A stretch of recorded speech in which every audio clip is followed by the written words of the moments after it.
So here we are with Brad Hogg, our special guest for this morning's Master Analyser. And if you look very closely in the background at the photo behind me, you'll see a little bloke there lying on the ground with an Akubra hat on, celebrating 2003 World Cup. And that is our man on screen at the moment. That's Brad Hogg. And of course, for those who didn't realise or don't know or can't recall, Shane Warne was our primary leg spinner in our one-day team, but he had a little bit of a, what should we say? Issue. He had a little issue. A little issue, a little bit of a difference with the regulations. And so he was out of the tournament, right at the eve of the tournament, and then walked Brad Hogg, and nothing stopped Brad Hogg from then on, and helped us win that World Cup, and then helped us win the next World Cup and a heck of a lot of games in between. So great pleasure to have you on board here, Brad, today. Thanks very much, John. And I'll tell you what, there's lots of memorabilia that I've got behind here, but this one here, that little Barney there, that was from Jason Gillespie, and he signed it for me. And it was very early on in the piece when I got back in the Australian team, and I never let that out of my bag. And it was just something little, I don't know that it's superstitious, but it just seemed like one of those lucky charms that I had in my bag all the time. And those little things, those little moments when someone gives you something like that, which is funny and replicates the big nose, I'll get it. As you can see, little Barney Rubble's got the big nose, and I've got the big nose as well. That's why Jason got it. And those little moments really make a cricket tour and a cricket team as well. So there's so many good memories from those tours, John. You're right there, Brad. You mentioned lucky charm and good memories. Well, I think you were certainly more than a lucky charm for us. You're an excellent player. There were certainly plenty of good memories on tours and games and various tournaments that we played around the world together. So that was, nice to have that over the back of your shoulder, looking over the back of your shoulder and just giving you a little reminder. But anyway, we're probably here to talk about another tournament, which is the T20 World Cup, and the first game of the Super 12, which was Australia and South Africa. And obviously, Australia got up there last night, but you and I had talked a little bit beforehand and said we had some concerns about Australia and maybe how well they would play through the tournament. It's a pretty tough pool now, with both Sri Lanka and Bangladesh finishing in that pool from the qualifying round. So what are your initial thoughts after last night's game, Brad? Yeah, I thought they took a huge risk in not playing 5 frontline bowlers and dropping Agar and coming in with Stoinis, Mitchell Marsh and Maxwell to bowl those extra overs. I don't know whether Stoinis was fit, but I think they really had to make that move. It was a gutsy move. I'm always one that likes to have 5 frontline bowlers and let your 6 top line batters do the bulk of the work, and every now and then you have that all rounder just to bowl a spare over if need be. But it was a good risk to take. They needed to take it, and I think over in the UAE with those slower wickets, they summed up the conditions well, and you can afford to bowl or utilise those type of bowlers on those type of wickets. And yeah, it came off. I was very worried against South Africa. I think South Africa have done pretty well over in Sri Lanka. They've had better preparation than Australia, and it was a good win to get on the board, because they've got a tough game against the England coming up and the West Indies. And now that they've got Bangladesh, who will be cock a hoop after beating them on their home soil in Bangladesh, I think it's going to be a tough ride for Australia.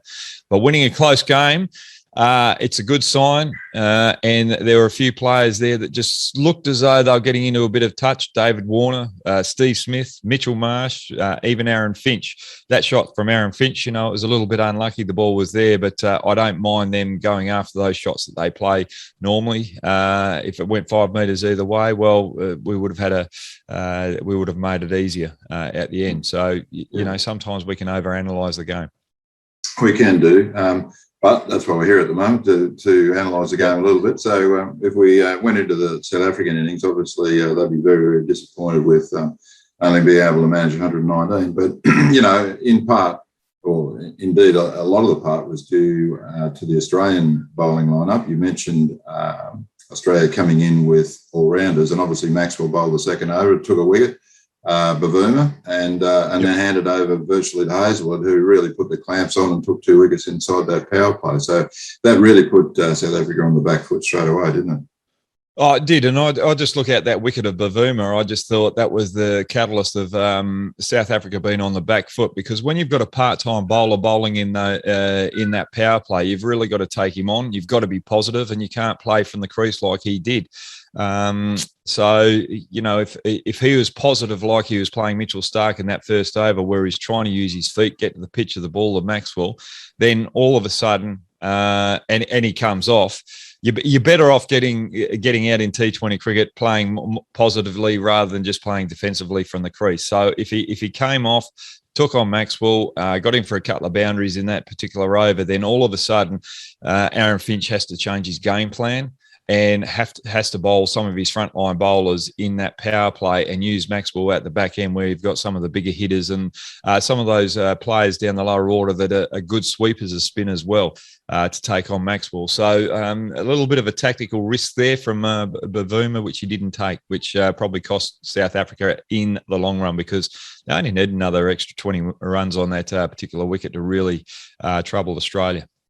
Yeah. No, look, I think I was just listening to the commentators, and they were saying that when they looked at the South Africans, they looked nervous, they looked tense, body language maybe, and those sort of giveaways. And I guess, Australia and South Africa, they're head-to-head at the moment. It's 14-8 in favour of Australia. So, again, South Africa probably don't have a great record in tournament play. They're a very good side outside of tournaments. When they come into tournaments, they tend to, as you say, probably not be as aggressive, maybe not read the play as quickly as they need to, be a little bit conservative. And in T20 cricket, you really can't afford to be that, as you were saying. But moving beyond that power play, then really, I think that's just where... Just before we go on, if you look at the IPL, most of if you had to have that explosiveness in the power play, and I think with South Africa, and if you look at the second game as well, England versus West Indies, I just think they didn't both teams that batted first didn't sum up the conditions and go, right, it's a slower wicket. We don't need to look for a 150, 170 score. If we get about 130, 140, it's going to be enough on this wicket. So I think that's something moving forward with the tournament as well. Teams batting first, try and sum up the conditions very early, and just say, right, we don't have to go too hard, or we don't have to look for the boundaries. It's more of one of those ones where we look for the ones and twos out in the deep and get to that 140 mark and back our bowlers, because both teams last night, Australia and South Africa, had dominant bowling attacks that could muzzle the opposition. So I just think South Africa didn't really look at it too wisely in that regard. Yeah, no, you're so right there. And so without that sort of launch pad, without that aggression, then South Africa moved into the next phase of play. And really, though, they continue to be on the back foot, because I think they lost about 4 for 50 odd in the next 10 overs or so. But principal in that was, one of your compatriots, a wrist spinner, Adam Zampa, who picked up 2 wickets in his 14th over. But again, really, apart from his first over, which I think went for 6 or 7, just right on the money, and they found it very difficult to get him away. Yeah, that's look, Zampa's a real funny character in a sense that he doesn't really have much to his repertoire. He knows his limitations, and he's always in the contest. He's got a very good brain, and what I mean by that, he keeps it simple. He doesn't think that he's got to be a Shane Warne or anything like that, and he just bowls to his game plan and sums up the situations well. And as I said, he loves being in the contest, and you alluded to it. The first over, he got a little bit of tap, but then he's able to he manages to bring it back, and you need characters like that in your team. And if you're a spinner, you've got to have that. You've got to have that mental approach of what an Adam Zampa has, because you're going to get hit, but you've got to have a short memory.